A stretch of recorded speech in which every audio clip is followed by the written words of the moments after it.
நலாஸ் நாட்டு சர்க்கரை நலமுடன் வாழ நலாஸ் இந்தியாவிலேயே நாட்டு சர்க்கரைக்கு ISI முத்திரை மற்றும் அக்மார்க் அங்கீகாரம் பெற்ற ஒரே நிறுவனம். தொடர்புக்கு 9047045000. எல்லாத்துக்கும் தெரியும். இன்னைக்கு எல்லாரும் சொன்னது சமூக வலைதளத்தில் என்ன ப்ராப்ளம் போயிட்டு இருக்கு அப்படின்னு எல்லாரும் நியூஸ் கூட பார்த்ததுதான். ரேம்ப்ல இருந்து பவுன்சரோட தூக்கி வீசப்பட்ட பையன் நான் தான். பாதிக்கப்பட்டதுனால நான் பெரம்பலூர் எஸ்கேக்கு கம்ப்ளைண்ட் பண்ணியிருந்தேன். சம்பந்தப்பட்ட ஏரியா எதுவும் அங்கே போய் கம்ப்ளைண்ட் கொடுக்கணும். ஹரி லைட்டா லோகோ சொல்லியிருந்தாங்க. அதனால நான் பெரம்பலூர் டிஸ்ட்ரிக்ட்னால கம்ப்ளைண்ட் அங்கே ஃபார்வர்ட் பண்ணால் அங்கேருந்து எஃப்ஐஆர் எல்லாமே போட்டு பெரம்பலூர்லேருந்து மதுரைக்கு அனுப்பிட்டாங்க. அது சம்மந்தமாக இன்னைக்கு வந்து பார்க்க லைட்டிங் அப்படிதான் இருக்கும். கொஞ்சம் நடவடிக்கை எடுக்கணும்னு சரிங்க எடுக்கிறேன்னு சொல்லியிருக்காங்க. இன்னொரு பையன் வேற அது நீங்க இல்ல நான் அப்படின்னு சொல்லி குழப்பம் நீடிக்குது. இந்த கேள்வியை போய் அவங்ககிட்ட தான் கேட்கணும். எனக்கு தெரியும் விழுந்த பையன் நான் பாதிக்கப்பட்டதுனால தான் இவ்வளோ தூரம் வந்து நான் நிற்கிறேன். இல்லை அவர் அதற்கான அந்த வீடியோ ஃபோட்டோ ரிலீஸ் பண்ணுறாரு. இன்னைக்கு வரைக்கும் நீங்கள் அது தொடர்பாக வீடியோ ஃபோட்டோ எதுவுமே கொடுக்கலையே. சொல்லுங்க. இல்லை நீங்க எப்படி வந்தீங்க? பஸ்ல வந்தீங்களா வேன்ல வந்தீங்களா? எந்த பஸ்ல? கவர்மெண்ட் பஸ் இல்லை அங்கே ஒரே பஸ்ல வந்துட்டு இங்க வந்துட்டு வந்துட்டு இல்லை இப்போ அதுக்கப்புறம் ஆட்டோ இல்ல இப்ப அங்க பாரபத்திக்கு எப்படி தம்பி போனீங்க? அன்னைக்கு மாநாடுக்கு எப்படி போனீங்க? இப்ப நீங்க பஸ்ல மாட்டுத்தாவணி வரைக்கும் வந்திருப்பீங்க. அதுக்கப்புறம் இன்னைக்கு இல்லப்பா, அன்னைக்கு மாநாடு அன்னைக்கு எப்படி மாநாட்டு அரியலூர்ல ட்ரெயின் திருச்சி வந்துட்டு திருச்சியில இருந்து அப்போலியோ ட்ரெயின் ஏறி மதுரை வந்துட்டு மதுரையில இருந்து பெரியார் பஸ் ஸ்டாண்ட்ல இருந்து மாநாட்டுக்கு போயிட்டு எப்படி பண்ணீங்க? பெரியா பஸ் ஸ்டாண்ட் காரியப்பட்டி பஸ் 26ஆம் நம்பர் பஸ் ஏறி மாநாட்டுக்கு வரேன். இல்ல அங்க கூட்டு வரல. உங்ககிட்ட வந்து புத்தியானந்த தரப்புல எதுவும் பேசுறாங்க? விஷயம் சார், உங்க தரப்புல எதுவும் பேசுறாங்களா? உங்களை எதுவும் மிரட்டுறாங்களா? சாதிக்க கட்சியில இருந்து எதுவும் பேசினாங்களா? தலைமையில் வரைக்கும் யாரும் எதுவும் பேசல. ஆனால் ரிட்டர்ன் ஃபண்ட்ஸ் நிறைய வந்துட்டு இருக்குது. என்ன மாதிரி? யார் பண்றாங்க? என்ன சொல்றாங்க போன்ல? இல்ல உங்ககிட்ட என்ன சொல்றாங்க? ஏன் கம்ப்ளைண்ட் கொடுத்தேன்னு கேக்குறாங்களா? என்ன திருட்டன்னா என்ன மாதிரி திருட்டன்னு கேக்குறாங்க. என்ன மிரட்டுறாங்க? இல்ல தம்பி என்ன பண்றாங்கன்னு சொல்லுங்க தைரியமா. நீங்க வந்துட்டீங்க இங்க வரைக்கும் வந்துட்டீங்கல்ல, என்ன பேசுறாங்கன்னு சொல்ல வேண்டியதானே. என்ன கேக்குறாங்க? அதாவது நீங்க சொல்றது எல்லாமே பொய்ன்னு ஒருத்தவங்க சொல்றாங்க. நீங்க உண்மைனா நீங்க என்ன நடந்துச்சுன்னு சொன்னாதானே அது. பொய்ன்னு சொன்னோன்னே ஃபோன் கால்ஸ்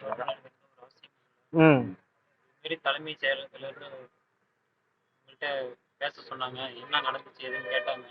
எதுக்கு அம்மா இப்படி பொய்யான தகவலை கொடுத்துருக்காங்க அப்படின்னு சொன்னாங்க. கட்சியில இருந்து பேசுறாங்களா? எனக்கு கான்ஃபரன்ஸ் கால் போட்டு பேசியிருந்தாங்க. கட்சியில எந்த தாவேக்கல இருந்து பேசுனாங்களா? தாவேக்கல பேசினேன். பொதுவா மிரட்டல் வந்துதாங்க. வாபஸ் கம்ப்ளைண்ட் வாபஸ் வாங்க. யாருடா போய் கம்ப்ளைண்ட் கொடுக்க சொன்னது அப்படின்னு சொன்னாங்க. தேவையில்ல விஷயம் நான் என்ன பண்ண பேசிக்கிறேன் ஃபோனை வச்சுருக்கேன். என்ன விஷயம்னா, நீ அவர் வந்து ஒரு ஒய்பிரிவு பாதுகாப்புல இருக்கிற ஒருத்தர். நீ அத்துமீறி ரேம்ப்ல வந்து மேல ஏறி அவரை போய் பதிலுக்கு அவங்க கேஸ் கொடுத்தாங்கன்னா அந்த விளைவுல நீங்க சந்திக்க அவங்க என்ன சொல்லுவாங்க? ஒரு தாக்க வந்துட்டாங்க. தாக்க வந்தாலும் என்ன பண்ணுவீங்க? அவரோட ரசிகரை ஒரு ஆர்வத்தில் பார்க்க போனது. ரசிகரா போய் நீங்க ஆனா வந்து நீங்க கம்ப்ளைண்ட் கொடுக்குறீங்களா? தானே இப்ப இல்ல பாதிக்கப்பட்டதுனால நான் குடிக்கிறேன். நான் அப்பா இல்லாம அம்மா வச்சுட்டு ஓலை குடிசையில தான் நான் குடியிருக்கிறேன். விஷயம் எல்லாத்துக்கும் தெரிஞ்சதுக்கு அப்புறம் மேற்கொண்டு நடவடிக்கை எடுக்கணும். மேலும் மேற்கொண்டு வேறு எதுவும் நடக்கக்கூடாது. தள்ளி விட்டுதான் நீங்க சொல்றீங்க இல்லையா? ஆனா அந்த வீடியோல பார்க்கும்போது நீங்க அந்த தம்பியை தூக்கிட்டு நிக்கிற மாதிரி தான் இருக்கு. அது எப்படி தள்ளி விட்ட மாதிரி ஆகும்? தூக்கி வீசனாலதான் நான் தம்பியை பிடிச்சிக்கிட்டு சொல்லுறேன். இல்ல இப்ப கிரீஸ் எல்லாம் போட்டாங்கல்ல ஏறக்கூடாதுன்னு, அதெல்லாம் வந்து தடுப்பு நடவடிக்கை தானே. அதை மீறி மேல ஏறினீங்கல்ல. கிரீஸ் போடுறாங்களே. வேற கட்சியில என்கிட்ட எந்த கட்சியில இருந்து யாரும் எனக்கு ஃபோன் பண்ணி எதுவும் பேச கிடையாது. எந்த பின்புலமும் நான் இல்லை. நானும் அம்மா பாட்டி மட்டும் அந்த வீட்டுல இருக்கிறோம். அப்பா யாரும் கிடையாது. ஓலை குடிச்சுல என்னை யாரோ போர்ஸ் பண்ணி இப்படி பண்ண தூண்டல் பேர் யாரும் பொண்ணு குடும்பம் கிடையாது. சொல்லி செய்யணும்னு சொல்ல கிடையாது. இல்ல தம்பி இப்ப ஒண்ணும் இல்ல, ஒரே யாரும் தெரியும். தாவேக்கால அது யாருமே ஒரு நிமிஷம் இந்த தாவேக்கா கேஸ் போட்டா நீங்க ஃபேஸ் பண்ணிடுவீங்களா அவங்க கேஸ்? ஏன்னா அப்படிதான் சொல்லிட்டு இருக்காங்க. உங்க மேல மாத்தி உங்க மேல வழக்கு போடுறதுக்கான வாய்ப்பு இருக்குன்னு சொல்றாங்க. அதை ஃபேஸ் பண்ணி ஓகே. போட்டோ இது தம்பி அன்னைக்கு மாநாடு நடந்த அன்னைக்கு ரயில்வே ஜங்ஷன்ல இருந்து போனீங்கல்ல, அங்க ரொம்ப ஏர்லியராகவே போயிட்டீங்களா உள்ள? எத்தனை மணிக்கு பஸ் போனீங்க? ட்ரெயின்ல 3 மணி ட்ரெயின் இல்ல பஸ் இங்க இருந்து காரியாபட்டிக்கு பஸ் போனீங்கல்ல, அது எத்தனை மணி பஸ் போனீங்க? காலையில மாநாடு எத்தனை மணிக்கு வந்தீங்கன்ற பஸ்ல இருந்து ஏன்னா அந்த பக்கம் வந்துட்டு எத்தனை மணிக்கு வந்தீங்க? ரீச் ஆயிடுச்சு. காரியப்பட்டி 76 நம்பர் ஏறி மாநாடு இல்ல தம்பி மாநாட்டுக்கு பஸ் உள்ள விடல காலையில இருந்து. நீங்க அதான் எத்தனை மணிக்கு போனீங்க? கேட்டு தெரிஞ்சுக்கணும். இல்ல அதான் தம்பி செய்தி நடந்து போங்கன்னு சொல்லிக்கிட்டு இருந்தாங்க. அதான் பஸ் எத்தனை மணிக்கு?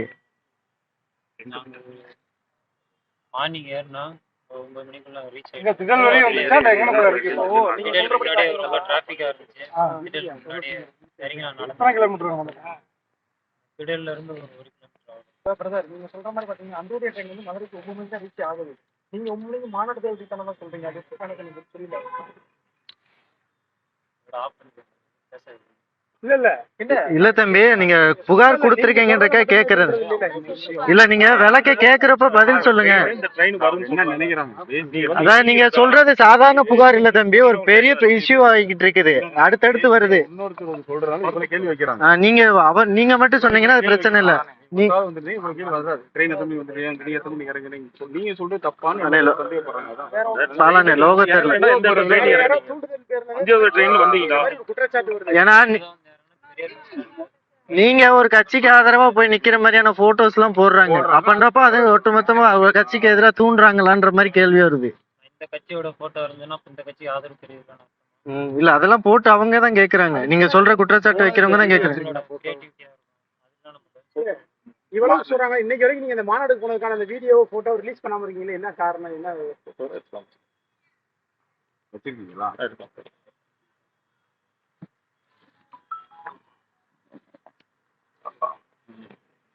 வேற ஏதாவது யாருக்கு பிடிக்கும்? ஏன் இது என்ன கம்பல்?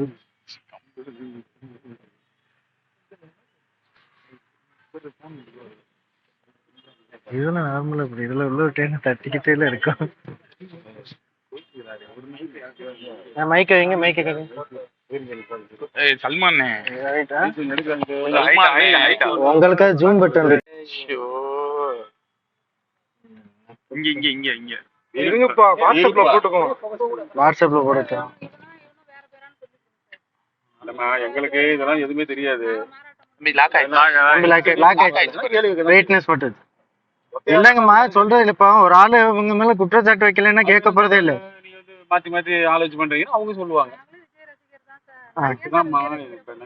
இப்ப இதுல இருக்கு 4 பேர் 4 பேர் சேர்ந்தீங்க இருப்பாங்க. அது 3 கேள்வி கேட்கறாங்க. இப்ப அந்த அம்மா பேசுறாங்களா? அம்மா நீங்க பேசுறீங்களாமா? தனியா சரி நீ எதுவும் சொல்றீங்களா? வாங்க சொல்லுங்கம்மா. உங்களுக்கு எதுவும் இல்ல.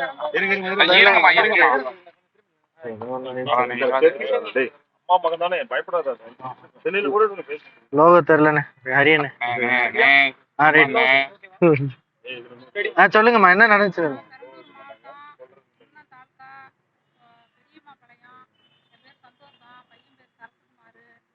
பையன் வியாழக்கிழமை நைட்டு அம்மா நான் இது மாதிரி இன்டர்வியூக்கு போகிறேன் திருச்சிக்கு அப்படின்னு சொன்னான். இப்போ மாநாட்டுக்கு போகிறேன் அப்படின்னுட்டு மாநாட்டுக்கு போகிறதே போய் சொல்லிட்டு தான் எங்கள் பையன் போனான். அதனால திரும்ப இது மாதிரி வீந்து போயிட்டான். இன்னும் வீடியோவில் வந்ததும் யாருப்பான்னு மறுநாள் காலையில் சனிக்கிழமையாக தான் இருக்குன்னு நினைக்கிறேன்.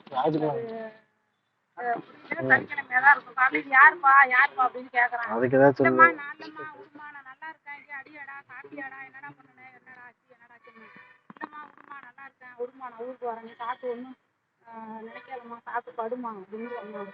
திரும்ப வீட்டுக்கு வந்து படுத்தவன் எழுந்திரிக்கவே இல்லை. கொண்டு போய் படுத்துருமா, மாத்திரை வாங்கி வந்து சாப்பிட்றான். ஒன்றுமே இல்லைங்கிறியா, ஏன்டா அப்படின்னு கேட்டேன். ஒன்றும் இல்லைம்மா விடுமா, நான் உயிரோட வந்துட்டேனே, விடுமா அப்படின்னு சொன்னான். நான் வீழ்ந்தது என் பையன் தான் சார், பாதிக்கப்பட்டது நாங்கள் தான். நாங்கள் ஏன் சார் இவ்வளோ தூரம் வரோம்? எங்களுக்கு பின்னாடி யாருமே இப்போ முன்னோரும் கிடையாது, எங்களுக்கு ஆதரவும் கிடையாது. எந்த கட்சியுமே சரிதான். என் பிள்ளை வீழ்ந்து போச்சு, சரத்குமார் தான் வீழ்ந்தது. அவங்களுடைய அம்மா தான் நான். அந்த பையன் பேட்டி கொடுக்குறோன்னா அந்த பையன் என் பிள்ளை கிடையாது, நானும் அவங்க அம்மா கிடையாது. இதுதான் சார் உண்மை. இப்ப அந்த பையனுக்கு எதிராக கம்ப்ளைண்ட் இல்லைங்கம்மா, இப்ப அந்த பையன் உங்க மேல ஒரு அவதூறு பரப்புறாப்புல இல்ல, அவர் மேல எதுவும் கம்ப்ளைண்ட் கொடுப்பீங்களா? ஏன்னா தொடர்ந்து அந்த பையன் யாருன்னே எனக்கு தெரியாது சார். என்ன ஊருன்னு தெரியாது, என்ன மாவட்டம்னு தெரியாது. நான் ஏன் சார் அந்த பையன் மேல complaint இல்ல, ஆனா வீடியோல போட்டு உங்களை தானே குறை சொல்ற. சார் போடுறாங்க? நான் ஏதாவது தப்பா அவங்களுக்கு பேசிருக்கோமா சார்? சொல்லுங்க சார். கோர்ட்ல அவங்களும் prove பண்ணட்டும், நம்மளும் பண்ணணும். இல்ல, அது அவங்க மேல எதுவும் கம்ப்ளைண்ட் கொடுப்பீங்களா? உங்களை ஒரு மாதிரி இன்சல்ட் பண்ற மாதிரி சொல்லு. சார் பண்ணிருக்காங்க. சொல்லுங்க. கமெண்ட் பண்ணிடுறாங்க, எல்லாம் சொல்றாங்க. அவங்களும் அதனால அவங்க தாய் என்னை மாதிரி தான் நினைச்சிருப்பாங்க. சொல்லுங்க. அவங்க என் பிள்ளையா அவங்கள பிள்ளையா இருந்தா அது மாதிரி தான் நினைச்சிருப்பாங்க. அவங்க அம்மாவை நீங்க பேட்டி கொடுத்துருக்காங்க. அதான் கேக்குறேன். சொல்லுங்க. எங்களுக்கு நீதி வேணும், நியாயம் வேணும் சார்.